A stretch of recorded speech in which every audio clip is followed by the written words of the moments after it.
Shalom Aleichem mga kapatid. Isang pinagpalang araw po sa ating lahat. Isang pinagpalang araw ng Miyerkules. At tayo ngayon ay narito na naman sa ginagawa nating araw-araw na Preaching in the Wilderness series, di kung saan binabasa natin ang Ebanghelyo ng Panginoon na binabasa sa lahat ng mga Katolikong simbahan. But before that, maybe let's pray and then the angel loose because mag-alas 6 na rin. In the name of the Father, the Son, the Holy Spirit, Amen. The angel of the Lord declared unto Mary, and she conceived of the Holy Spirit. Hail Mary, full of grace, the Lord is with you. Blessed are you among women, blessed is the fruit of thy womb, Jesus. Holy Mary, Mother of God, pray for us sinners now and at the hour of our death. Amen. I am the handmaid of the Lord. Be it done to me according to your word. Hail Mary, full of grace, the Lord is with you. Blessed are you among women, blessed is the fruit of thy womb, Jesus. Holy Mary, Mother of God, pray for us sinners now and at the hour of our death. Amen. And the Word was made flesh and dwelt among us. Hail Mary, full of grace, the Lord is with you. Blessed are you among women, blessed is the fruit of thy womb, Jesus. Holy Mary, Mother of God, pray for us sinners now and at the hour of our death. Amen. Pray for us, O Holy Mother of God, that we be made worthy of the promises of Christ. Let us pray. O God, wherefore we beseech you, Lord, the grace into our hearts, that we to whom the incarnation of Christ your Son was made known by the message of an angel, may by his passion and cross be brought to the glory of his resurrection through the same Christ our Lord. Amen. Glory be to the Father, and to the Son, and to the Holy Spirit, as it was in the beginning, is now, and ever shall be, world without end. Amen. Glory be to the Father, and to the Son, and to the Holy Spirit, as it was in the beginning, is now, and ever shall be, world without end. Amen. Glory be to the Father, and to the Son, and to the Holy Spirit, as it was in the beginning, is now, and ever shall be, world without end. Amen.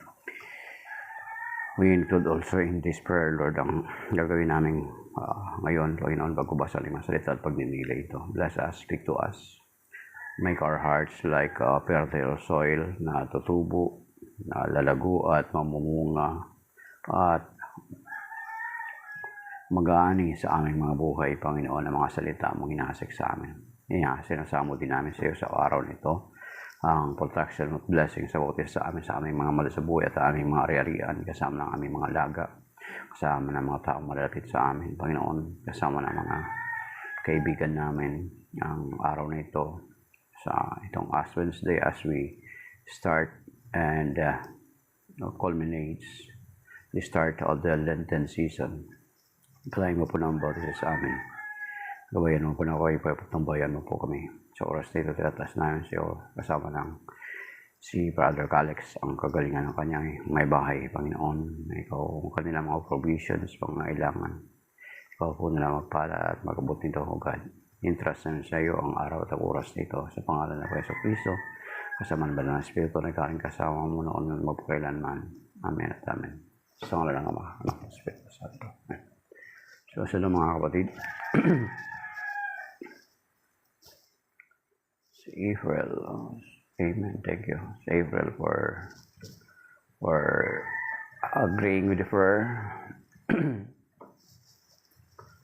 The Gospel of today is taken from the Gospel according to St. Matthew, chapter 6, verses 1 to 6, then 16 to 18. Glory to you, Lord.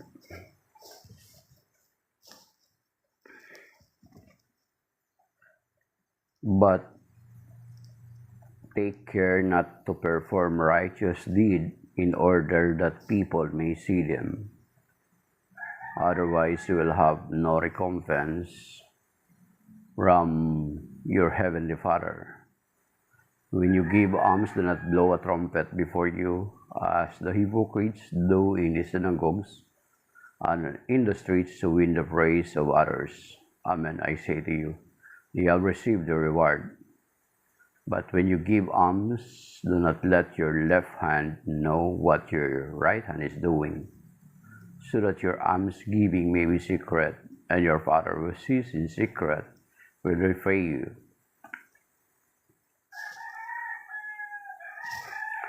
When you pray, do not be like the hypocrites who love to stand and pray in the synagogues and on the street corners, so that others may see them. Amen, I say to you, they have received the reward.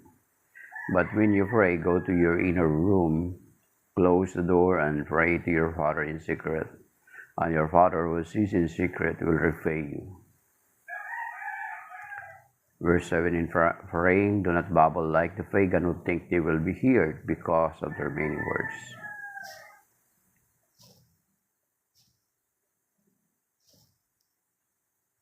When you fast, do not look gloomy like the hypocrites. They neglect their appearance so that they may appear to others to be fasting. Amen, I say to you, they have received the reward. But when you fast, anoint your head and wash your face, so that you may not appear to be fasting, except to your Father who is hidden, and your Father who sees what is hidden will repay you. The Gospel of the Lord. Praise to you, Lord Jesus Christ. Good morning, Brother Romy, at good morning sa lahat. Maging yung mga dumadaan lang. Good morning pa rin. Hi, Brother June. And then say, Laisag. Okay. And then, okay. Simon. Hi, Simon. Good morning. At maging yung dumadaan lang ay binabati natin ay isang pinagpalang araw, isang mataimtim na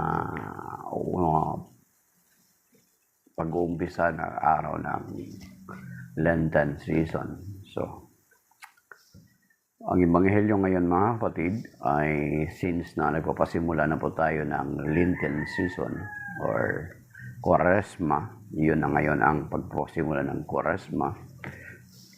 tayo ng mga Katoliko ay we are required to fast, especially if you are 60 below up to na qualified mag-fast. Ang na-require sa atin na fasting is 1 full meal, mga kapatid. 1 full meal sa mga qualified na So yung mga senior citizen, they are not included, especially kung they are taking medicine. So age, tingnan natin ito, kalimutan din natin, age that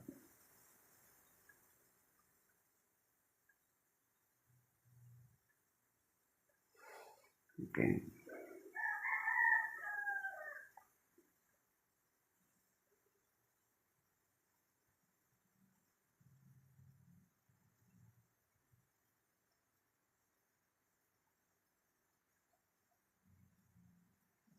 So, obligatory age of na magpa-fasting is from aging 18 to 59. So, pero kahit wala ka doon sa ganong edad na age bracket, you are taking a medicine, ano ka pa rin naman, what we call this, hindi ka naman obligado, lalo kung nagtitake ka ng medicine. And then, so 18 to 59, 1 full meal, we are required to fast 1 full meal today. And then, yun nga, makikiisa tayo sa pagpapahid ng abo sa araw na ito. Mga kapatid.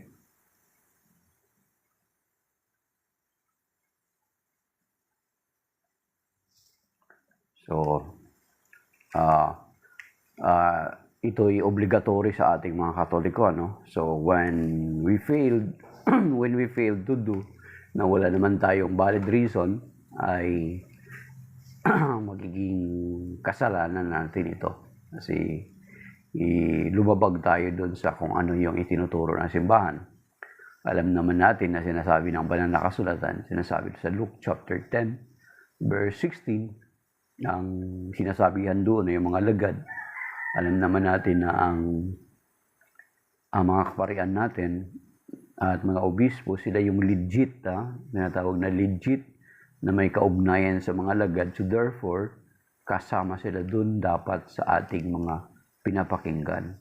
na sinasabi doon sa Luke chapter 10 verse 16 na kung ano ang inyong, kung ang nakikinig sa inyo ay nakikinig sa akin at ang nakikinig sa akin ay nakikinig sa nagsugo sa akin. So yun mga kapatid. At the same time, ang simbahan ay has the power to impose mga patakaran ng simbahan na sinasabi na they have the power to loose and bind. Yung sinasabi siya Matthew chapter 16 verse 19 and then saka doon sa Matthew chapter 18 verse 18 mga kapatid. Okay. So yan mga kapatid. So ang ebanghelyo ngayon ay nagtuturo patungkol sa pananalangin, patungkol sa pagpapasting, at patungkol sa almsgiving. Ang ating simbahan ay ini-encourage tayo to have fasting and abstinence. Ngayon, fasting. And then sa Good Friday. And then every Friday of Lent, umpisa ngayong this coming Friday, we are obliged or we are sinutusan tayo na mag-abstain tayo from eating of meat on every Fridays of Lent, mga kapatid. So every Fridays of Lent. So dapat walang meat. Okay? So ang tinuturo ng simbahan yung mga naipon natin na halimbawa nag-fasting ka or nag-abstain ka for a certain meal, ang naipon mo doon or ang naitabi mo doon, yan yung ibibigay mo doon sa almsgiving. Yun yung i-offer mo.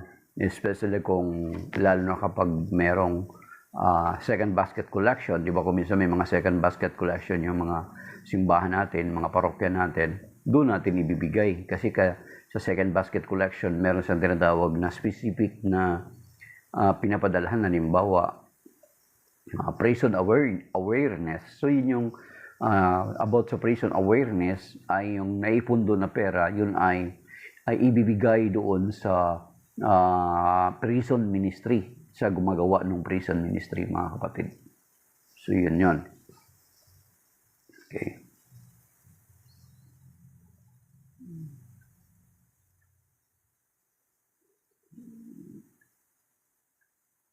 Anong ibig sabihin yan, Madam Nessa? So yun mga kapatid. Okay. At sinasabi dito na ingatan daw natin, but take care not to perform righteous deeds in order that people may say them. Otherwise, you will have no recompense from your heavenly Father. Yung paggawa natin ng mabuti na ang layunin ay, yung pinakalayunin ay tayo ang mapuri, mga kapatid. Yung gagawa ka ng mabuti, lalo na ngayong panahon na din, nagagawa ka ng mabuti, parang pwede natin itong yung parang politiko, yung parang politiko. Kaya mo yan ginagawa. It is because meron kang layunin. Yung layunin, parang politiko na pagbibigay. Kaya gumagawa is na makita ng iba kasi may purpose ka para mapagbigay. So ang sabi dito sa atin mga Kristiyano, sa ating mga Katoliko, sinasabihan tayo na kapag gumawa tayo ng kabutihan na hindi natin ito ipangangalandakan na ginagawa natin, or else wala tayong pagkakaiba sa mga politiko na ginagawa nila yon. It is because they have motives. Sa atin, ang motives natin dapat is, it is because we wanted to give it back to the Lord. Hindi para dahilan sa kung meron tayong tinatawag dito na makilala. Kung sakali man, di ba, merong kuminsan, di ba, sa atin sa parokya, merong tinatawag na yung social service. Di ba? Ang social service natin, sila yung mga nagbibigay ng mga halimbawa sa mga sunugan or mga nabahaan or kung sino yung mga ministry, kung meron silang activity ng pagbibigay ng tulong sa mga kapatid natin, merong tinatawag na documentation na pinipicturan. Yes, of course, pinipicturan. Kasi ang purpose nun, para maipakita na nagagawa yung gampanin ng gawain. So yun yung ginagawa, hindi para purpose, para makita or ipakita na gumagawa ka ng kabutihan. Pero ang layunin yun is accountability. Yan. Meron naman na, pwede po ba magpa-picture kasi, kinakailangan kasi, para at least, yung nagbigay, ma-encourage na talagang it is really napupunta doon sa dapat pagpupuntahan. Yun na yung purpose.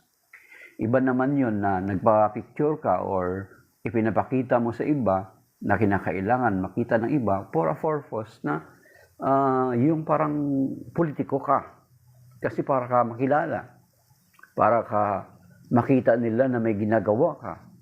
Di ba? Yun yung ano. Pero sa atin sa simbahan, kung meron mga picture, hindi yun purpose para ipangalandakan na gumagawa tayo, kundi purpose yun para sa accountability na makita nung nagbigay talaga na yung ating mga binibigay ay talagang napupunta doon sa mga concerns ng mga tao na intended kung saan mapupunta yung mga binibigay natin, mga kapatid.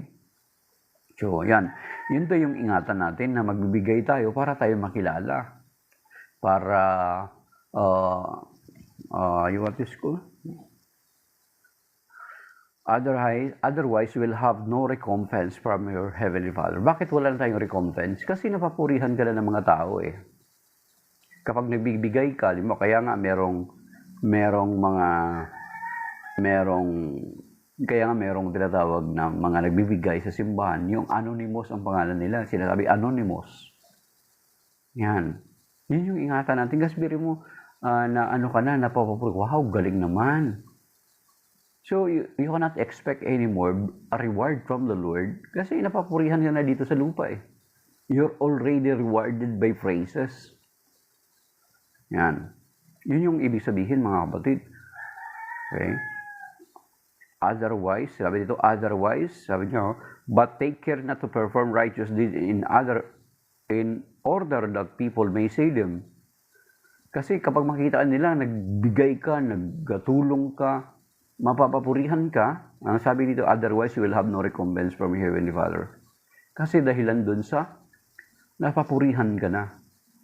Kaya nga kuminsan siguro sa mga, kuminsan di ba may mga sa amin na may mga sponsor.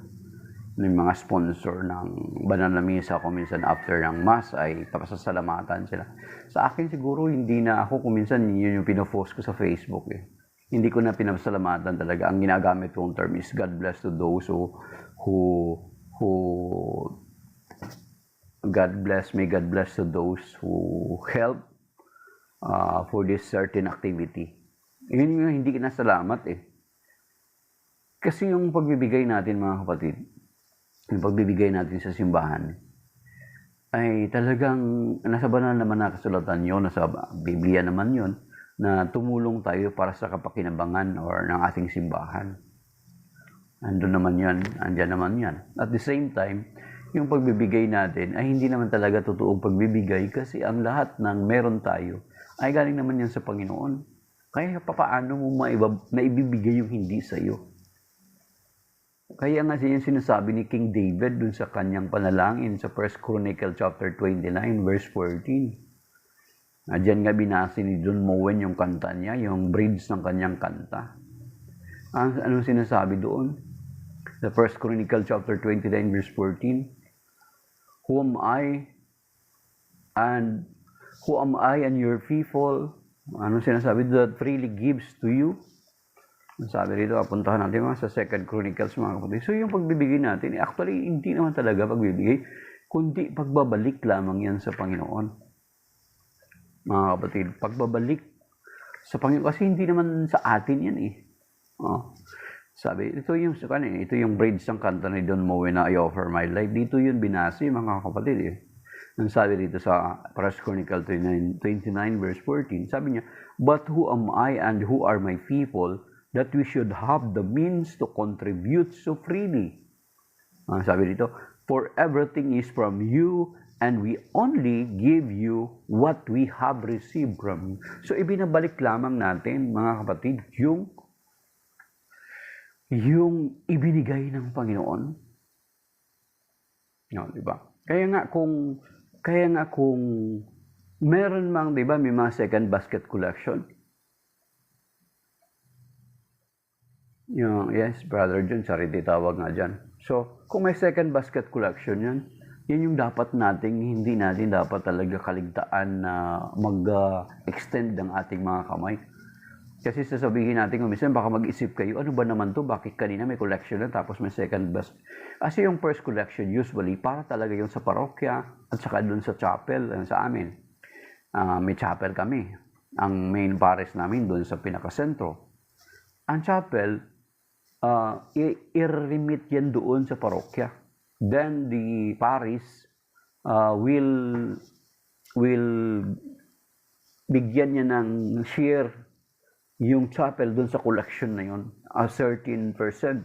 Kasi natural, may pangangailangan ng chapel, may mga kuryente, may tubig, di ba? May mga pangangailangan yung chapel namin. So may share ang chapel doon sa collection, hindi lang yun totally mapunta sa parokya. Ayun ay talagang intended sa parokya at pangangailangan ng parokya.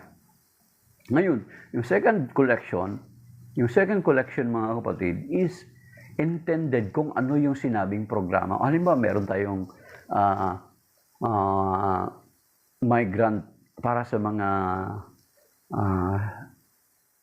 street children, halimbawa, or para sa mga migrant workers, or para sa mga indigenous.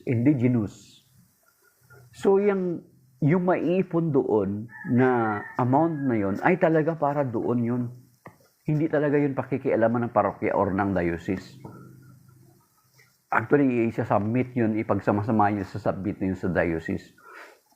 Then, ang diocese, sila yung mag-i-implement noon kung saan yun nakatalaga. Hindi pwede galawin yun kahit isang 5 sentimo. Talagang para yun doon kung ano yung sinabing programa, yun doon, mga kapatid. At least, let's remember, dapat nagpa-participate tayo doon. Huwag tayo magreklamo, ano ba naman to, bakit may second collection pa? Pakinggan natin kung saan intended yun, kasi doon talaga yun mapupunta, hindi talaga yun pwede gagalawin. Kasi ang first collection natin, doon yun mapupunta sa parokya, sa diocese, sa chapel, kung saan ang galing. Pero yung second collection, kung saan naka-intend yun, doon talaga yun, hindi pwede gagalawin yun. Ipapadala yun sa diocese. Let us remember, mga kapatid, na ang pagbibigay natin ay hindi naman daw talaga pagbibigay, sabi dito sa 1 Chronicle chapter 29 verse 14. Sabi niya, sino ako at ang iyong bayan na kusang magkakaloob sa iyo? Ano sabi dito sa Tagalog? Basahin natin sa 1 Chronicle chapter 29 verse 14. Dito binasa yung bridge ng kanta ni Don Moen. Lord, I offer you my life. What can we give that you have not given? And what do we have that is not already yours? All we possess are these lives we're living, and that's what we give to you, Lord. Yan. Sabi dito sa 1 Chronicle 29:14, ngunit sino ako at ang bayang ito, buong puso kaming nagkakaloob sabi ito pagkat ang lahat ng ito ay galing sa iyo at ibinabalik lamang namin. So lahat ng meron tayo, kapag magkalooban tayo, dapat wag masama loob natin kasi iyan ay hindi naman talaga atin. Hindi naman natin yan pag-aari, galing yan sa Panginoon. We are just giving back. Kaya nga ang proper term dapat, we are just giving back it to the Lord. Hindi yan talaga masasabing pagbibigay. Masasabi mong pagbibigay mo kung pag-aari mo. Since na hindi natin pag-aari lahat ng bagay, maliban sa kasalanan. Ayan ay pag-aari ng Diyos. So therefore, ang termino dapat yun is pagbabalik. Yan mga kapatid. Kaya nga kapag may second basket collection, yun yung dapat nating huwag kaligtaan talaga. Kasi yun ay napupunta talaga kung saan yun mapupunta. Kaya nga sinasabi sa Ito yung Matthew 25 verse 40, di ba? Kaya nga, yan yung sa charity pumupunta. Kaya nga kapag mayroong mga ganun, yan yung dapat huwag nating kaligtaan na mag-abot ng ating mga kamay kahit magkano kasi naiipon yan. All throughout the diocese kapag bawat isa sa atin nagbibigay. Yun, ipapadala yan sa diocese at ang diocese na ang mag-ano yan, magde-dispose sa kung anong programa meron. Hindi yan kinukurakot, mga kapatid. Hindi yan kukurakotin ng diocese. Yun. So, kasi ano sinasabi sa banal na kasulatan sa Matthew 25 verse 40? Sabi niya, whatever you do to the least of my brethren, you do it unto me. Ay ba? Basahin niyo yung Matthew 25, 31 to 46. Makikita niyo doon na we are required tayo na tumulong sa mga nangangailangan, yung nagugutom, walang makain, walang matirhan, walang damit, walang nasa kulungan, nasa ospital. Yun yung sinasabi sa Matthew 25, 31 to 46. Na sinasabi doon sa verse 40, whatever you do to the least of my brethren, you do it unto me. If hindi ka possible na makapunta talaga specifically doon sa mga nasa ospital, nasa kulungan, na sa mga charity, hindi mo talaga nagagawa yun individually, so ginagawa ng simbahan na yung tulong natin, pagsamasamahin natin, at doon yan mapupunta, mga kapatid. Sabi ni 6015, boss, anong balita? Mag-Muslim ka na?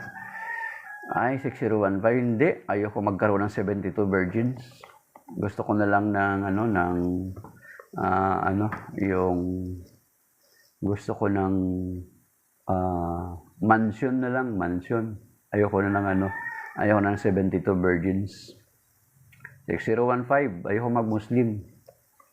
Ayoko magsigaw ng sinisigaw nyo. So, bakit pa ako mag-Muslim? Sinabi ni Jesus na He is the way, the truth, and the life. Si propeta mo, ano sinabi niya? So, hindi na ako mag-Muslim. So, yun mga kapatid. Okay. So, yun yung sinasabi. Tandaan natin mga kapatid, yan tandaan natin na sinasabi doon sa Matthew sa 1 Chronicle chapter 29 verse 14. So, na kung nagbibigay man tayo ng almsgiving, it is not because para makilala or parang politiko tayo na style. Kundi ginagawa natin ito, it is because out of obedience, out of charity, out of obedience to what God says, na ang lahat ng meron para tayo ay hindi pala para hindi sa atin, kundi galing sa Diyos. So therefore, kapag may binibigay tayo, ay ibinabalik lamang natin pala ito sa Kanya. Okay.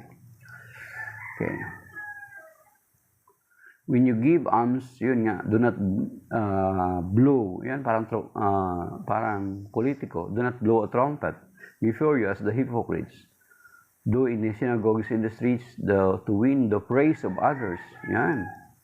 O, yun nga, parang politiko. Yung trumpet, tut, yung sa kanila, ay sa atin ngayon, ina-announce pa. So, yun yung kalintulad, mga kapatid.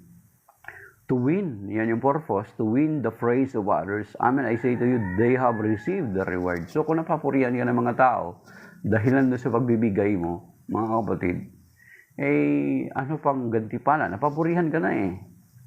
You are being rewarded already by praises ng mga tao. But when you give alms, do not let your left hands know what your right is doing, so that your almsgiving may be secure, and your Father who sees in secret will repay you. So yun, nabanggit na rin natin kanina. Sa atin sa simbahan, may picture Pero it doesn't mean na para ipagmalaki ng simbahan na nagbibigay siya doon sa mga tao. Kundi ang purpose lang nun is accountability, mga kapatid, para malaman ng nagbigay, hindi naman galing yun sa simbahan, kundi sa bawat isa sa atin, para malaman ng mga nagbigay that itong mga binibigay natin is talagang napupunta doon sa tamang kamay, mga kapatid. So, yan.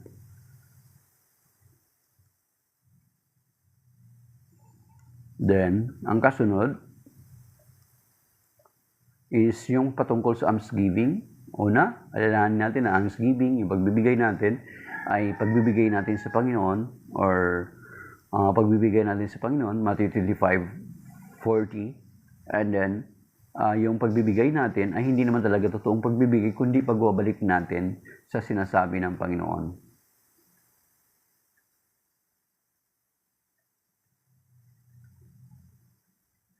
Okay. Pinag-isa mo lang yung John 14:6 at saka yung sinasabi mo sa John 17:6015. Pero yung Deuteronomy chapter 6 verse 4, yung ikad doon, hindi yun hindi yun singular form.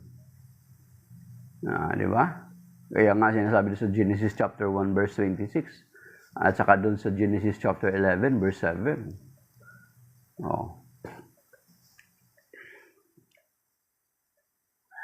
So, 6015, mas paniniwalaan ko pa rin ang Biblia kaysa sa aklat nyo. Kasi 600 years kayo after lang lumutang eh.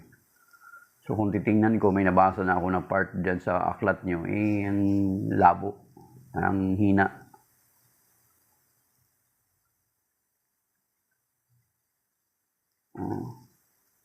Kung mas mautak kayo, bakit?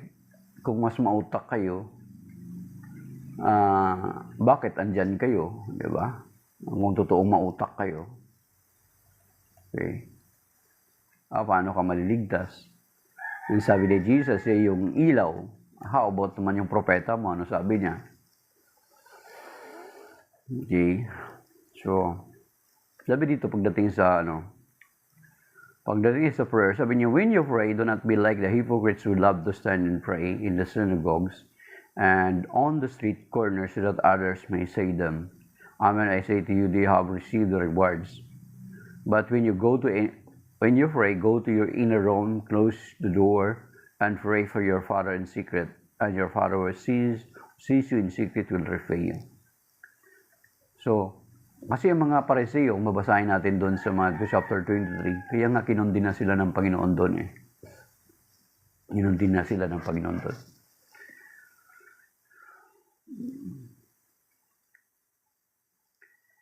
Alam mo yung Biblia 7, sabi ni 6015, itong Muslim natin mga kababayan, alam namin ang Biblia mo. 17 years kami nag-aral ng Biblia. Oh, very good. 17 years ka pala eh. Anuhin mo naman yung 17 years na pag-aaral mo ng Biblia. Pero mas pinaniwalaan mo pa rin yung si propeta mo na mas mataas pa yung kredibilidad ni Pablo sa kanya. 'Di ba? So, napaka labo na mga yan. 17 years na nag-aaral ng Biblia tapos ang sinunod mo pa rin yung may asawa ng 6 years old. Sa Pablo, walang asawa. Si Pablo dating mamatay tao pero nung naka-encounter kay Lord Jesus, nagbago yung buhay niya. Yung propeta niyo from the beginning of his career. Di ba? Kaya marami siya siguro na uto na sumama sa kanya kadahilan doon sa pinaniwala niya doon sa 72 virgins. Birin mo yun. Ang dami sumama sa kanya. Okay, sabi dito. Yun ang mga kapatid sa pananalangin na yun pa rin yung hypocrisy kasi ng mga Pariseo. Actually, ang mga pinapatungkulan niya rito na about sa hypocrisy ay mga Pariseo.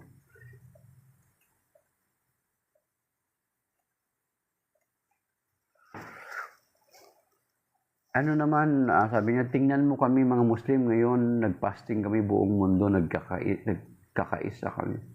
Ano naman yung layo ng fasting nyo? Ano naman yung purpose? Ano naman yung end result?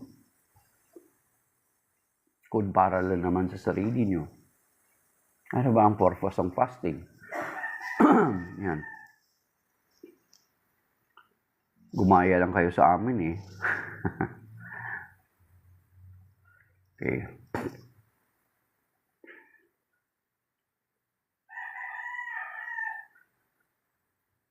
Okay. And then, about sa prayer, mga kapatid, but when you pray, go to your inner room and close the door and pray to your Father in secret, and your Father who sees in secret will repay you. Okay. So, yung ginagawa ng mga Pariseo, nananalangin sila, kung mabasahin natin yung mga 23, dahilan dun sa may motibo sila. Gusto nilang makita ng mga tao na nananalangin sila para mapagtakpan yung kanilang mga hypocrisy, mga kapatid. Mabasahin niyo yung puntahan niyo yung Matthew chapter 23. And then, ipuntahan din natin itong verse 7. Kasi ito sa ibang translation, ito yung ginagamit ng ating mga kababayan, ng ibang mga sekta, lalo sa King James Version. Maintindihan mo kung bakit ang King James Version, ang ginamit doon is do not use vain repetition sa Matthew chapter 6 verse 7. Do not use vain repetition na sinasabi doon. Ginagamit 6015, kaya kung ginagamit ang utak ko, kaya ayaw kong mag-Muslim. Diba? Ayaw mag-Muslim. Tingnan mo nangyari sa, tingnan mo sa Syria, sa Iran, sa Yemen, Bangladesh, di ba? Pakistan. Mga Muslim country yan. Maliban doon sa mga Saudi na mga mayayaman sila kasi hindi sila nagpapapasok ng mga radikal na mga Muslim. Di ba? Hindi mo pwede pagmalakihan na yun. Nagkakalat na naman sila ngayon sa Europe. So, ginagamit kong utak ko. Kasi una, paano ka maliligtas kung wala kang Jesus? Diba? Kaya nga sabi ko sa iyo, mas credible pa eh. Hindi ko na kailangan ihambing yung propeta mo sa kay Jesus. Kasi ang layo niya, hindi talaga siya pwede maihambing. Kay Pablo pa lang, wala na siya. So, dapat gamitin mo yung utak mo. Kasi paano ka maliligtas? Maging si Muhammad nga yung propeta mo, hindi mo nga alam kung nasa langit ba siya. Si Jesus nasa langit. Yung propeta nyo, meron na ba kayong vision man lang na nakita sa langit? So, dapat ikaw yung mag-embrace sa Christianity. Huwag mo akong iyan ng belief mo. Okay. So yung Matthew 6:7, mga kapatid, ang nakalagay dyan is sa King James Version na ginagamit. Sinali na natin kasi wala siya dito eh. Hanggang verse 6 lang. Pero sinali natin yung verse 7. Sa Matthew chapter 6 verse 7, isa rin ito sa verse kung saan ginagamit din ng mga protestante na para pang-akitin ang mga mahihina nating mga Katoliko. Gagamitin nila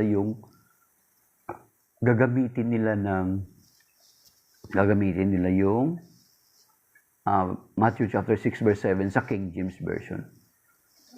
Magbasa ka ng Quran para matuklasan mo ang katotohanan, sabi na 6015. Alam niyo, isa sa mga natutunan ko kay Father Larry Faraon, yung namatay na pare. Sabi niya, to know the truth, you don't need to study the fake, kung ano yung peke. So yun lang. Hi, Jenny Clark, good morning. Ganun lang. I do not need to study your book. To know the truth, just study the truth. And you will know kung ano yung fake. Kaya hindi na necessary 6015. Ayan. Sabi dito sa verse 7, Matthew 6:7, mga kapatid, ito yung isa sa mga talata na ginagamit ng mga kapatid nating protestante. Pero specifically sa King James Version. Maintindihan natin kung bakit malicious yung ganung paglagay ng Matthew chapter 6 verse 7 sa King James Version. Alam niyo kung bakit? ang King James ay gawa ng predecessor ni King Henry VIII. Alam na natin si King Henry VIII ay dating Katoliko na nag-aral, na nagpaalam sa Pope na i-divorce niya yung kanyang asawa niya. Pero hindi siya pinayagan nung i-divorce niya yung kanyang asawa. Di ba? So, i-divorce yung kanyang asawa. So, ano nangyari? Umalis siya sa Catholic Church and then itinatag niya yung tinatawag na Anglican or Church of England. And then, here comes nung itinranslate, yung nag-translate sila ng English version ng Bible, yung King James, Authorized Version 1611, ay ang ginawa nila ay sa verse 7, yun yung ginamit nilang translation, do not use vain repetition sa pananalangin. Do not use vain repetition. Pero sa original, dito nakalagay dito sa Matthew chapter 6 verse 7, sabi niya, do not babble like pagan. Di ba, yung mga pagan is may mga chinachant sila na word na hindi naman maintindihan. Blah, blah, blah, blah, blah, blah, blah, blah. Those are babbling. Yun yung way of babbling. Pero hindi yun yung vain repetition. Ngayon, kung pagbibigyan naman natin, sige, sinasabi ng Biblia, do not use vain repetition. Ang tanong, ang vain ba? Masama ba na ulit-ulitin yung tinuro ng Panginoon na panalangin?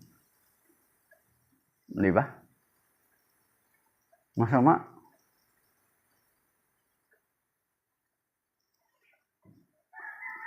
Hindi. Kasi mismo doon sa Matthew chapter 26. Di ba? Doon sinabi doon na kung titingnan natin doon sa Garden of Gethsemane na nag-pray ang Panginoon, 3 beses niya inulit niya yung kanyang panalangin. Di ba? Basahin niyo doon. Maging doon sa 1 Corinthians chapter 12, may sinabi rin ni San Pablo, sabi niya, na mayroon siyang tinatawag na I have a thorn in the flesh. And then, 3 beses niyang pinanalangin sa Panginoon. Pero the Lord replied sa 2 Corinthians pala, chapter 12. But the Lord replied, my grace is sufficient for you. Sapagkat kung saan ka mahina, doon ako malakas. Ang sabi ng Panginoon. Yung sagot kay San Pablo. Then, kung babasahin niyo yung Psalm 136, kung nagbabasa kayo ng Bible, tingnan niyo yung Psalm 136, paulit-ulit yan.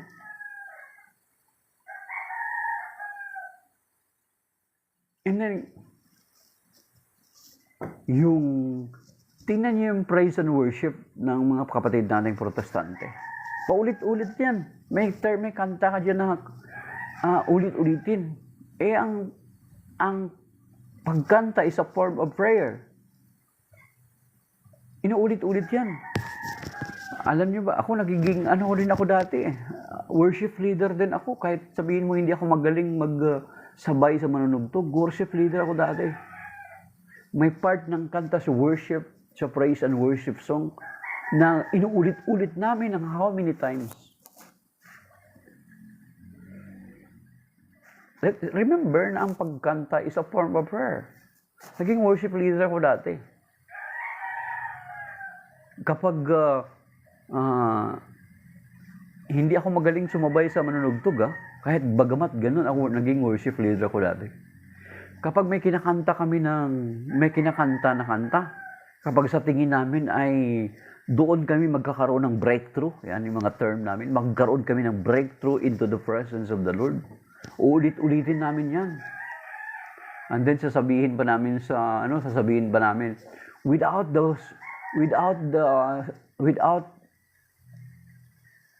instrument. Ulit-ulitin namin. Father, we declare that will love you. We declare our everlasting love for you. Father, we declare, Father, we declare that we love you. We declare our everlasting love for you. Let us repeat it again from the bottom of your heart. Father, we declare that we love you. We declare our everlasting love for you. Father, we declare that we love you. We declare our everlasting love for you. Lalo na kapag nag-iiyakan na sila, yung nililid mo na congregation, habang nagpe-praise and worship ka, uulitin mo na naman. From the bottom of our heart, let us speak it out to the Lord. Let us declare it before the Lord. Father, we declare that we love you. We declare our everlasting love for you. We declare. Pero mo po ulit-ulit yun. Ganon yung sistema sa praise and worship. So yun ay hypocrisy ng mga separated brethren natin. Na pag sinasabi nila sa atin mga Katoliko, na paulit-ulit tayo manalangin. Kasi sa praise and worship nila, that is a form of prayer. Praise na eh, praise. No, ang root word is prayer. Ang pinaka-root word is pray. Ay, kapag mag-praise and worship sila, mga kapatid, paulit-ulit yan. Alam ko sistema niyan. Kapag sinabi, pag ramdaman ko na parang doon kami magkakaroon ng breakthrough sa panalangin na yun, ulit-ulitin namin yun. Yung kanta na yun, paulit-ulit. Tapos tutugtog na naman yung instrument. Malakas na naman. Oh, ulit yan. Ang daming ilang beses na inuulit, mga kapatid. Kaya, it's a hypocrisy kung gagamitin nyo yung Matthew chapter 6-7 is specifically coming from King James Version. Malicious yung intent ng mga protestante nang sinulat yung vain repetition coming from the original. Kasi ang sinasabi sa original, ang pinakamalapit na translation, yung babble. Babbling. Mga pagan, di ba? Kapag mag-pray sila, wala naman talagang yung parang, kaya nga, yung parang paganism, yun, yung babbling na naglalalala, gumaganon-ganon kayo. Intang ko, no? Yung sinasabi ng intang, hello, tilingon tuloy yung dugdog ko. Yung sinasabing intang, na wala namang, ako gumagawa rin ako dati ng intang na yan. Hindi ko naman naintindihan. Wala rin naman nag-interpret. Di ba? Kapag may gift of tongue, dapat may gift of interpretation. Wala makapag-interpret. Kasi wala naman talagang kahulugan. Ginagaya-gaya ko lang din dun sa iba. Oh. Di ba? Those are babbling. Yung sinasabi sa Matthew chapter 6 verse 7, inintend ng mga protestante yan na vain repetition, yung sinasabi dyan, sinasabi dyan, kasi yun nga, si King Henry VIII, predecessor niya si King James, nung ginawa yung 1611, yung authorized version in honor to King James, yun yung sinabi nila doon sa verse 7,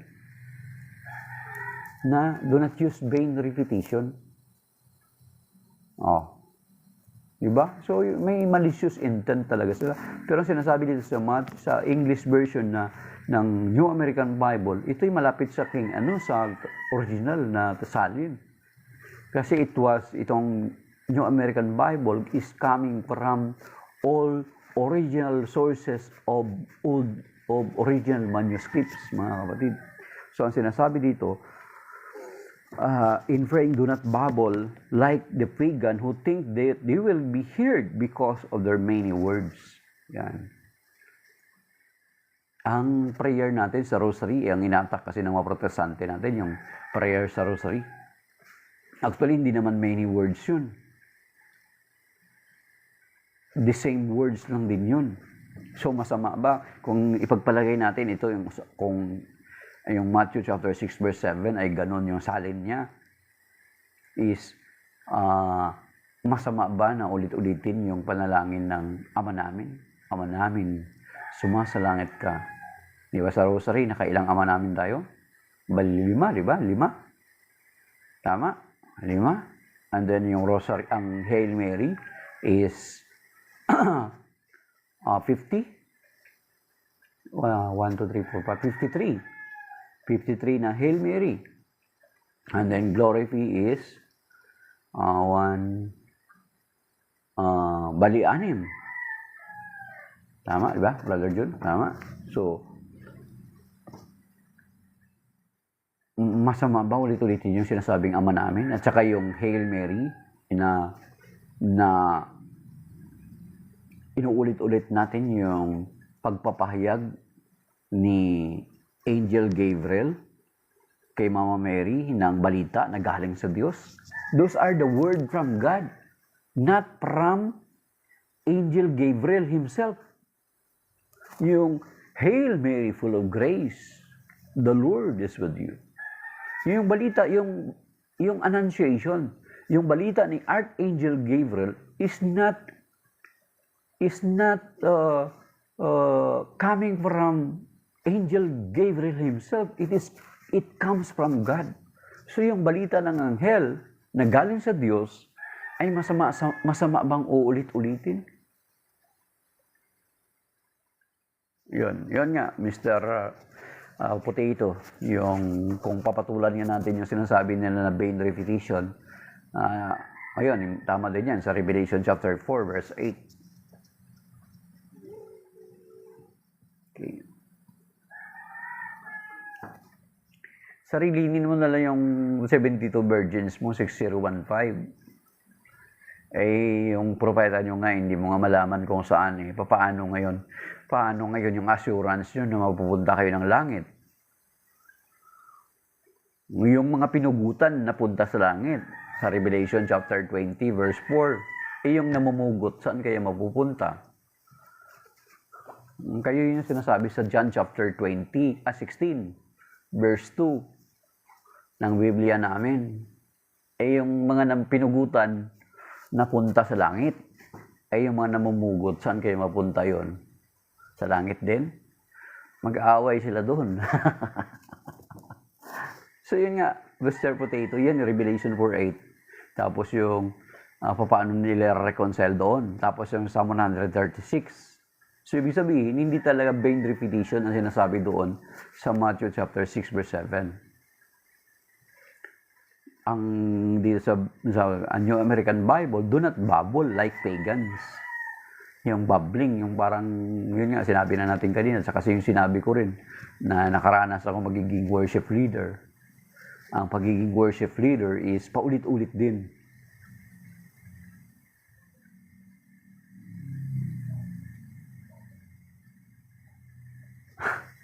Correct. Kaya nga kung nakakatawa to si 6015 na Muslim, pinipilit niya yung religion niya sa atin. I-obvious naman kung pag-aralan mo, timbangin mo. Ihambing mo yung founder niya, yung leader niya sa leader natin, ay hindi na nga siya kaagad papasa.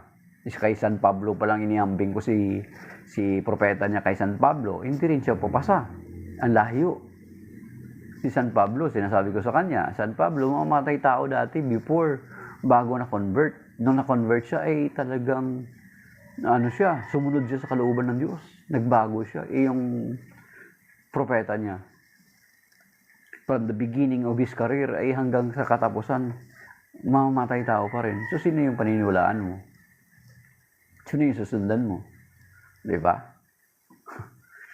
Yes, Mr. Potato, tamang choice yan. Kung ikaw mag-aral ka, titimbangin mo. Diba? Kaya sabi ko sa kanya na lang yung sa kanya na lang yung 72 virgins.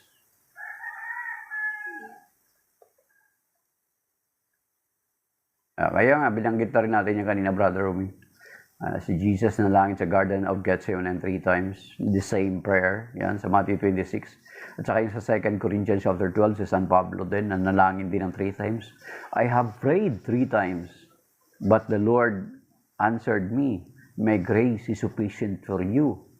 Sapagkat kung saan ka mahina, doon ako malakas. Sinabi ni San Pablo doon sa 2 Corinthians chapter 12.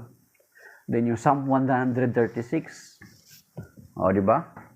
Tapos plus yung kanina, yung sinasabi ko nga, naranas ako ng worship leader dati sa pagiging charismatic. Na ang kanta sa charismatic, maging pareho lang din yan sa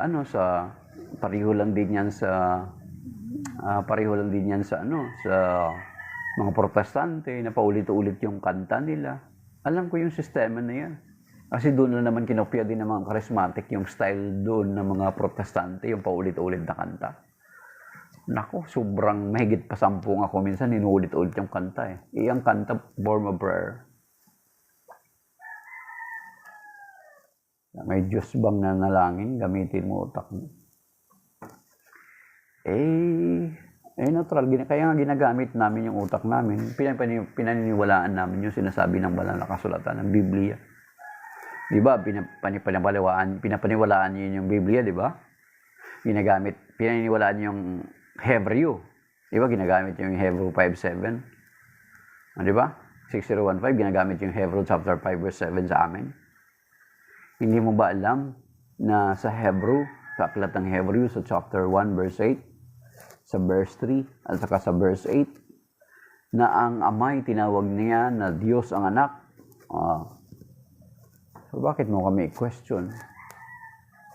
Yung Quran ang aklat mo ngayon questionable. So, gamitin mo na lang yan dun sa mga walang alam na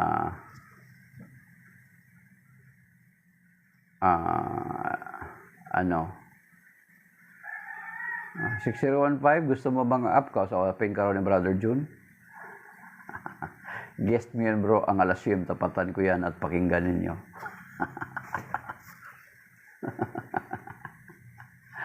Ano, 6015, sige nga. Sige.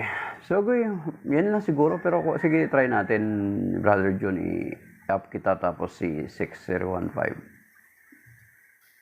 Invite natin si 6015. Ay, wala siya, hindi siya makita.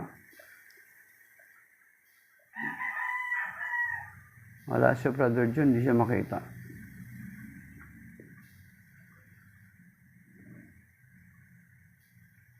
So, hindi siya makita, Brother John. Okay. So, yan mga kapatid.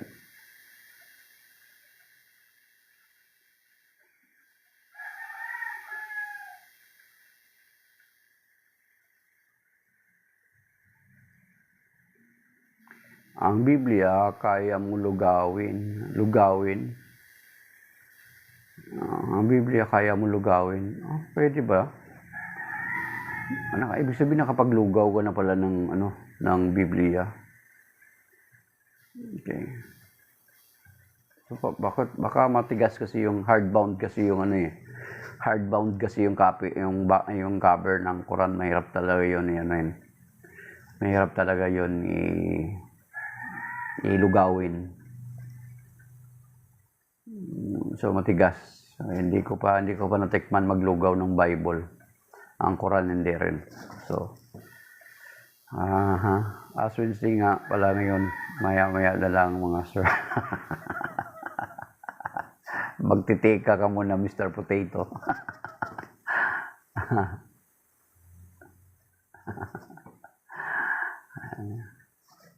Gusto ko debate. Magpirmahan tayo tapos public tayo mag-debate. Okay. Sa akin, hindi na ako kailangan. Marami na nakipag-debate sa inyo. Huwag sa live. Pero mas malawak yung dito sa live eh. Mas malawak yung narating ng live eh. Kaysa sa public debate, ilan lang yung naabot. So, mga kapatid, then, ang patungkol sa prayer, so yun nga mga kapatid. So, ibig sabihin, sabi ng banal na kasulatan, yung verse 7, binigyan natin ng diin, bagamat hindi naman nakasama doon sa, hindi siya kasama doon sa, hindi kasama doon sa reading ngayon, pero sinari natin para mabigyan ng, baka sabihin ng mga kapatid nating mga protestante, iniiwasan natin yung verse 7. So, yun mga kapatid, pinaliwanag natin. Okay. And then, ang kasunod is, patungkol sa fasting. Yan. Ito ginaya ng mga kapatid nating mga Muslim. Ito yung kino-quote nila sa atin. Si Wendell, linapasok ko na. Para bigay mo sa akin yung link, anong title ng link, user 6015. Ano yung link ng debate niya ni Brother Wendell? Pakikinggan ko. Okay. And then, ito, when you fast, do not look gloomy like hypocrites. Yan. Kaya yung si 6015, kasama sa rito sa sinasabi na hypocrites. Okay? They neglect their appearance so that they may appear others to be fasting. Yan. Kaya nga pinangangalandakan nila ngayon. Kinupian nyo lang naman dito sa amin.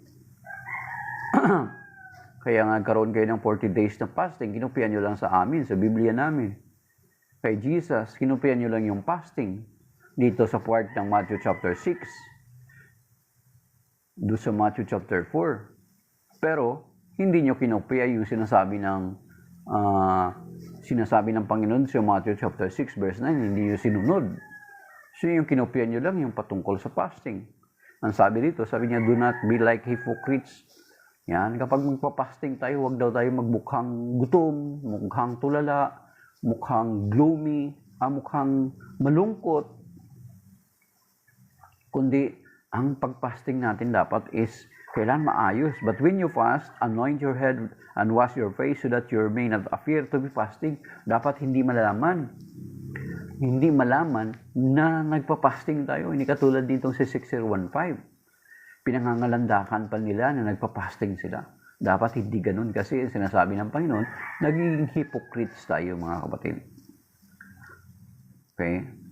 But when you fast, anoint your head with and wash your face so that you may not appear to be fasting except your Father who is hidden, and your Father who sees what is hidden will repay you. So bigyan tayo ng gantimpala ng Panginoon na sa paggawa natin ng mga bagay nito na hindi natin pinapangalandakan sa iba. Diba? So, yung prayer, dapat ginagawa natin na malinis yung intention natin. Yung almsgiving natin, ginagawa natin na hindi bilang pagsunod sa kalooban ng Diyos. And then, ang kasunod is yung prayer. And then, ang kasunod is yung pagpapasting. So, tatlo ngayon ang sinaturo sa atin, prayer, almsgiving, and then fasting. So, dapat hindi tayo magiging katulad ng mga hypocrites.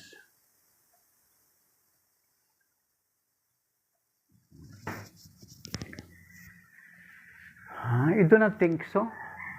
Boss, mas maalam kami mga Muslim kaysa sa inyo mga Christian, nagkakaisa kami. Hindi rin. Hindi rin totoo. Bakit? May rido sa Mindanao. Meron akong ka-boardmate dati, tumakas nga doon sa Mindanao eh. Tumakas doon sa Mindanao kasi takot doon sa rido. Okay. Takot sa rido. Yung rido, patayan ng lahi, ubusan ng lahi. Tapos sabihin nyo, natives yun. Natives nga sila, pero part sila ng Christian community, ng Muslim community. Diba? Takot. Kasi kayo mismo nagpapatayan. Ano lang yan, yung pakitang kuanyo lang yan na nagkakaisa kayo. Actually, di ba? Kapag may establish yung caliphate, ma-establish yung ISIS na klaseng pamamahala. Kasi yan yung desire nyo. ISIS eh. Kaya nga yung Europe ngayon, nilulusob nyo by means of refugee na term. Ayun, kawawa yung Europe. Ayun, nalin lang ang Europe. So, sigurado yung mga sigurado yung mga kapag hindi ma-convert, magbago yung Shia. Diba? Pinapatay nyo nga, di ba? Pinapatay nga ng mga ISIS. Kasi yun yung mga Sunni, mga ISIS yan. Sila yan. Ay, Father Jason, good morning po. Kukumpisal na lang po namin, Father. Mag-isip ka sa sagot. Sasagot mo. Ayun nga, yun nga, user 6015. So, ano yan? Kung ako yun nga, kung ako, na halimbawa hindi pa ako Kristiyano, and then ilatag mo sa akin, sige, bigyan mo ako ng pagkakataon na pag-aralan yung dalawa, yung kayo at saka Kristiyano, yung Katoliko, I would rather accept the Catholic Church than you. Yun lang yung sagot ko, hindi mo na kailangan pang i-ano yan. Okay. So maybe that is by now, mga kapatid. Shalom. Then,